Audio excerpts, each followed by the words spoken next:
Assalamualaikum warahmatullahi wabarakatuh. Berjumpa kembali di channel Herianah Ana. Kali ini kita akan membahas soal-soal tentang sistem respirasi pada manusia. Disimak baik-baik ya. Soal nomor 1.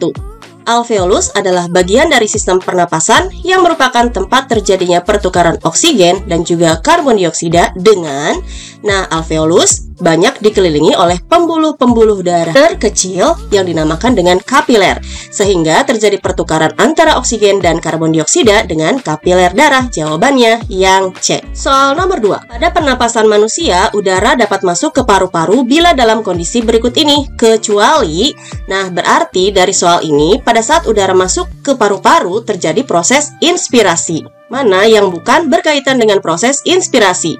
Yang A, rongga dada mengembang, benar. Yang B, otot antar rusuk kontraksi, ini juga benar. Yang C, tekanan udara dalam paru-paru mengecil, ini juga benar. Yang D, diafragma relaksasi. Ini salah ya. Seharusnya pada saat inspirasi, maka diafragma akan melakukan kontraksi. Berarti jawabannya yang D. Sedangkan yang E, musculus intercostalis kontraksi, ini juga benar. Apa itu musculus intercostalis? Ini adalah nama lain dari otot tulang rusuk. Lanjut yuk ke nomor 3. Berikut ini merupakan penyakit yang menyerang sistem pernapasan pada manusia, kecuali di antara ekdisis, SARS, TBC, bronkitis, dan juga pleuritis yang bukan berkaitan dengan sistem pernapasan pada manusia adalah yang A, ekdisis. Ekdisis adalah proses pergantian kulit pada serangga. Soal nomor 4. Perhatikan pernyataan berikut. Kondisi yang benar saat inspirasi pernapasan perut adalah, adik-adik yang harus diingat, untuk pernapasan perut yang bekerja adalah otot diafragma. Jadi, jika pernyataannya berkaitan dengan tulang rusuk, artinya salah ya. Seperti nomor 3, ada tulang rusuk turun, salah. Nomor 6, tulang rusuk terangkat juga salah. Jadi, jangan menjawab nomor 3 dan juga nomor 6. Sekarang kita cek ya. Yang pertama, diafragma mendatar. Ini benar, terjadi pada saat inspirasi. Nomor 2, tekanan udara dalam rongga dada rendah, ini juga benar. Nomor 4, diafragma relaksasi. Ini salah ya. Seharusnya pada saat terjadi inspirasi, diafragma berkontraksi. Sehingga nomor 4 juga salah. Sudah ketemu deh jawabannya 1, 2, dan 5. Rongga dada membesar. Ini sudah pasti benar. Jadi jawabannya C, 1, 2, dan 5. Soal berikutnya. Pernyataan yang tidak benar dalam kaitannya dengan pertukaran oksigen dan karbon dioksida pada sistem pernapasan manusia adalah yang A. Peristiwa pertukaran oksigen dan karbon dioksida dalam kapiler terjadi secara osmosis.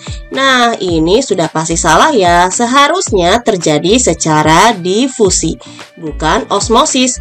Jadi sudah langsung ketemu jawabannya yang A. Tapi kita cek ya satu persatu pilihan-pilihan jawaban yang benar. Pertukaran oksigen antara alveolus dan pembuluh darah disebut pernapasan eksternal. Iya benar, pernapasan eksternal atau disebut dengan pernapasan luar terjadi pertama kali antara alveolus dengan pembuluh darah. Pembuluh darah di sini adalah dengan kapiler. Pertukaran gas pernapasan yang terjadi di jaringan tubuh dipengaruhi oleh tekanan parsial. Ini benar, terkait dengan proses difusi ya.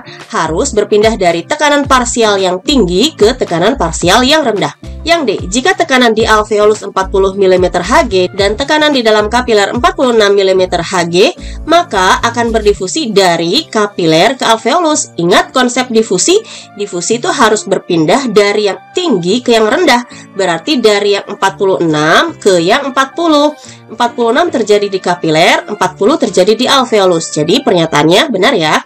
Yang E, pertukaran gas pernapasan antara pembuluh darah dan jaringan tubuh disebut pernapasan internal.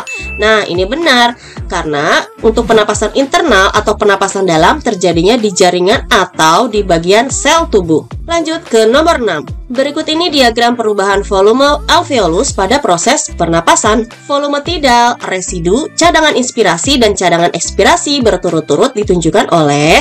adik-adik, cara melihatnya adalah untuk volume tidal disebut dengan volume rata-rata atau pada saat bernapas normal. Pada saat bernapas normal, maka ukuran alveolus juga normal.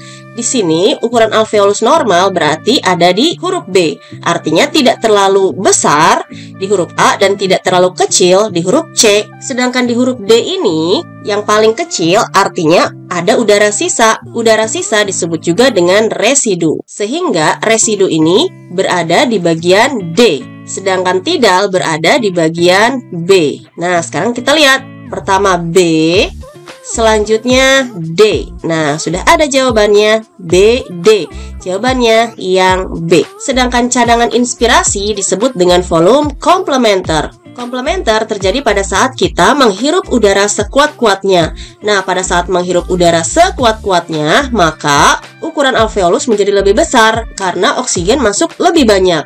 Jadi, komplementer ada di huruf A. Sedangkan cadangan ekspirasi disebut dengan udara suplementer. Suplementer terjadi pada saat kita mengeluarkan napas sekuat-kuatnya, berarti ada di huruf C.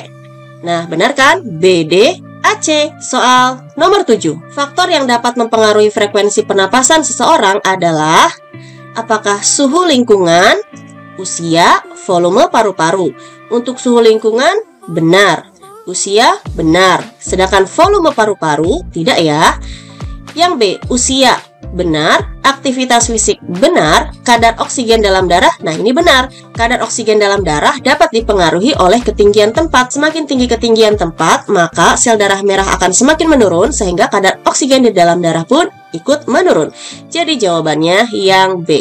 Soal nomor 8. Apabila kita menarik napas dalam-dalam, maka udara tambahan yang masuk dinamakan, nah sudah kita bahas tadi ya, pada saat kita menghirup napas dalam-dalam, dikenal dengan nama udara cadangan inspirasi atau udara komplementer. Jawabannya yang B. Lanjut nomor 9. Radang selaput pembungkus paru-paru disebut, nah ini mudah sekali, jawabannya yang D. Sedangkan sinusitis radang pada sinus, rinitis radang pada hidung, bronkitis radang pada bronkus, dan pneumonia ini radang pada paru-paru. 10. Tempat persimpangan jalan pernapasan dengan jalan pencernaan disebut dengan faring. Lanjut nomor 11. Organ yang berhubungan antara sistem pernapasan dengan sistem ekskresi adalah, ayo, apa jawabannya? Antara sistem pernapasan dan ekskresi sama-sama melibatkan paru-paru. Di sistem pernapasan, paru-paru berperan untuk proses difusi antara oksigen dan karbon dioksida, sedangkan di sistem ekskresi, paru-paru berperan untuk proses pengeluaran karbon dioksida. Nomor 12. Berikut ini pernyataan yang tepat berkaitan dengan organ respirasi adalah yang A. Alveolus merupakan bagian akhir dari saluran pernapasan berdinding tipis yang berfungsi untuk mengatur suhu udara pernapasan yang masuk. Nah, untuk kalimat awal ini sebenarnya sudah benar ya, saluran pernapasan berdinding tipis. Tapi untuk fungsinya salah. Kenapa? Karena yang mengatur suhu udara pernapasan bukan dilakukan oleh alveolus, tapi dilakukan oleh hidung. Karena di dalam hidung terdapat banyak pembuluh darah yang bisa menghangatkan rongga hidung. Yang B. Laring merupakan persimpangan antara saluran pencernaan dengan saluran pernapasan berfungsi sebagai pita suara. Nah, ini kurang tepat ya. Seharusnya yang berperan sebagai persimpangan antara saluran pencernaan dan saluran pernapasan bukan laring, tapi adalah faring. Yang C. Epiglotis merupakan katup yang hanya berfungsi untuk mengatur jalannya udara pernapasan. Salah ya, bukan hanya berfungsi untuk mengatur jalannya udara pernapasan, tapi juga berkaitan dengan proses pencernaan. Yang D. Trakea merupakan saluran penghubung antara rongga hidung dengan paru-paru tersusun dari cincin tulang rawan elastin. Nah, ini kurang tepat. Bukan cincin tulang rawan elastin, tetapi tulang rawan hialin. Yang E. Rongga hidung mengandung konka berisi kapiler darah yang berfungsi menghangatkan udara yang masuk. Nah, ini yang paling tepat. Lanjut ke soal nomor 13. Reaksi kimia berikut terjadi pada proses respirasi. Pernyataan manakah yang tepat berkaitan dengan reaksi kimia tersebut? Nah, adik-adik, sekarang kita perhatikan terlebih dahulu ya kedua reaksi ini. Reaksi yang atas, HbO2 diubah menjadi Hb plus O2. Artinya di sini terjadi proses pelepasan HbO2 atau disebut juga oksihemoglobin. Nah, di mana terjadinya proses pelepasan HbO2? Tempat terjadinya adalah di bagian jaringan atau sel tubuh. Di jaringan atau sel tubuh, HbO2 ini akan dilepaskan menjadi Hb plus O2. Tujuannya adalah agar oksigen ini masuk masuk ke bagian sel tubuh kita yang dikenal dengan nama organel mitokondria untuk melakukan proses respirasi sel agar menghasilkan energi. Sedangkan yang bagian bawah Hb ditambah CO2, kemudian ada tanda panah menjadi HbCO2. Nah, berarti terjadi proses pengikatan HbCO2. Nah, HbCO2 dibacanya adalah karbaminohemoglobin. Di mana terjadi proses pengikatan HbCO2, ini juga terjadinya di jaringan atau sel tubuh. Jadi, di bagian jaringan atau sel tubuh terjadi pelepasan HbO2 atau oksihemoglobin dan terjadi pengikatan HbCO2 atau karbaminohemoglobin. Sekarang kita cek ya, mana pernyataan yang paling tepat. Yang A, reaksi di alveolus untuk mengangkut karbon dioksida ke seluruh tubuh. Salah ya, harusnya di sel atau jaringan tubuh. Yang B, reaksi pengikatan oksigen oleh hemoglobin untuk dilepaskan di atmosfer. Nah, ini salah, seharusnya pelepasan oksigen, bukan pengikatan. Yang C, reaksi eliminasi. Nah, D juga sama, reaksi eliminasi. Salah ya, tidak ada reaksi eliminasi, yang ada pelepasan dan juga pengikatan. Berarti yang E dong, reaksi di jaringan untuk mengangkut karbon dioksida dan dibawa ke paru-paru. Nah, benar kan? Reaksinya di jaringan atau di sel tubuh. Jadi jawabannya yang E. Nomor 14. Pada pernapasan perut, bila diafragma berkontraksi, maka mana yang benar dari pernyataan tersebut? Nah, yang ditanya adalah pernapasan perut saat berkontraksi, artinya terjadi proses inspirasi. Saat terjadi proses inspirasi, maka rongga dada mengecil. Salah ya, seharusnya rongga dada mengembang. Yang nomor 2, paru-paru membesar. Benar. Nomor 3, tekanan dalam paru-paru besar. Nah, salah, seharusnya tekanan mengecil. Terjadi inspirasi, benar. Jadi jawabannya 2 dan 4 yang C. Lanjut nomor 15. Penyempitan saluran pernapasan dapat terjadi pada penderita. Mana yang benar dari pernyataan tersebut? Nah, penyempitan saluran napas sudah biasa terjadi pada penderita penyakit asma. Jadi nomor 1 sudah pasti benar. Nah, apakah asfiksi juga terjadi penyempitan saluran pernapasan? Apa itu asfiksi? Asfiksi itu adalah gangguan pengangkutan oksigen. Asfiksi bisa terjadi karena faktor tenggelam, akibat paru-parunya kemasukan air, bisa juga terjadi akibat hipotermia, atau bisa juga karena keracunan gas-gas yang berbahaya seperti gas karbon monoksida. Sehingga untuk asfiksi tidak berperan langsung pada penyempitan saluran pernapasan. Pernyataan nomor 3, bronkitis. Bronkitis adalah radang bronkus, biasanya ditandai oleh batuk-batuk terus-menerus dan efeknya juga akan menyebabkan penyempitan saluran napas. Jadi nomor 3 pun benar. Nomor 4, pneumonia. Pneumonia adalah radang paru-paru yang diakibatkan oleh bakteri Diplococcus pneumoniae yang menyerang bagian alveolus sehingga alveolusnya menjadi tidak berfungsi atau rusak sehingga tidak berkaitan langsung dengan penyempitan saluran napas. Jadi jawabannya 1 dan 3 yang B. Nomor 16. Perbedaan pernapasan eksternal dengan pernapasan internal yang tepat adalah, nah adik-adik yang harus diingat adalah untuk pernapasan eksternal dimulai dari alveolus menuju ke kapiler. Nah ini terjadi pernapasan eksternal atau pernapasan luar. Sedangkan dari kapiler atau pembuluh darah terhalus menuju ke jaringan atau sel tubuh, ini terjadi proses pernapasan internal. Sekarang kita cek ya satu persatu jawabannya. Yang A, pernapasan eksternal merupakan pertukaran oksigen dari udara bebas dengan karbon dioksida dalam rongga paru-paru. Nah, sudah jelas di sini dari udara bebas. Salah ya, seharusnya dari alveolus. Jadi, pernyataan A salah. Yang B, pernapasan eksternal merupakan pertukaran oksigen di udara bebas. Nah, ini juga salah. Yang C, pernapasan eksternal merupakan oksigen dari udara bebas. Nah, ini juga sudah pasti salah. Yang D, pernapasan eksternal merupakan pertukaran oksigen dalam alveolus. Nah, benar ya, dengan karbon dioksida dalam kapiler darah alveolus. Sedangkan pernapasan internal adalah pertukaran oksigen dengan karbon dioksida dalam sel tubuh. Nah, ini yang paling tepat, jawabannya yang D. Sedangkan yang E, pernapasan eksternal merupakan pertukaran oksigen dari udara bebas. Nah, ini juga salah. Lanjut ke nomor 17. Jika menahan napas, maka keinginan bernapas menjadi tidak terkendali. Hal ini disebabkan karena, nah adik-adik, pada saat kita bernapas pasti akan mengeluarkan gas karbon dioksida. Sedangkan pada saat kita menahan napas terlalu lama, maka gas karbon dioksida tidak bisa keluar dari dalam tubuh kita, sehingga karbon dioksida akan menumpuk di dalam darah. Sehingga jawabannya yang B, kebanyakan karbon dioksida dalam darah. Nah, kalau karbon dioksida terlalu banyak, maka menyebabkan yang namanya asidosis. Asidosis ditandai dengan pH di dalam darahnya menjadi asam. Lanjut nomor 18. Ketika seseorang tidur dalam kondisi sehat, tetapi setelah coba dibangunkan, ternyata orang tersebut telah meninggal, hal tersebut terjadi karena adanya sumbatan jalan napas.